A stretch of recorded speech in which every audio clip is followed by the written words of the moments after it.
Hello friends, in our previous lecture we had studied about Introduction to Op-Amp. Now coming to voltage amplifier using IC 741. The first one is Inverting Op-Amp. So as you can see, I have drawn an Op-Amp using an IC 741.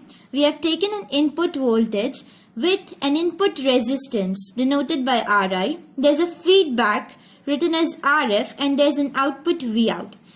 The non-inverting terminal has been grounded. Now I've written it, the designations are RF feedback resistance, Ri input resistance. Now coming to the figure.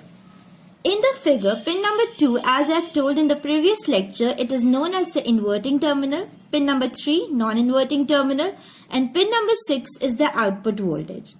In an inverting op-amp, what happens is that when an input voltage is fed through the inverting terminal, the output obtained is out of phase. Means there is a phase change. You can say it, I'm writing it here as a phase difference of 180 degrees. Now, I've already written if the polarity of the input, that is pin number 2, is positive, then the polarity from the output is always negative, as it is an inverting op-amp. Now, there's a note, very important point. You must know that output is always opposite to input and therefore it is called an inverting op-amp. The most important parameter for defining an inverting op-amp is that voltage gain. I've written it as A gain. It is called op-amp gain. You can also write it as inverting op-amp gain. Inverting op-amp gain. Now A gain is defined as negative of ratio of feedback resistance to the input resistance, Ri.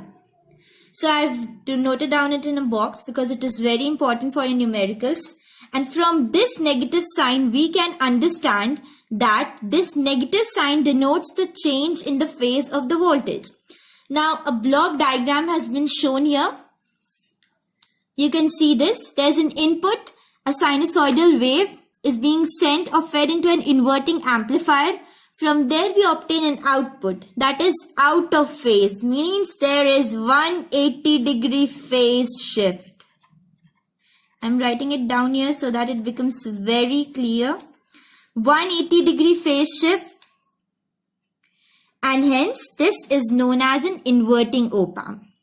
Well, I'll continue with this and bring to you the non-inverting op-amp in the next video. Thank you.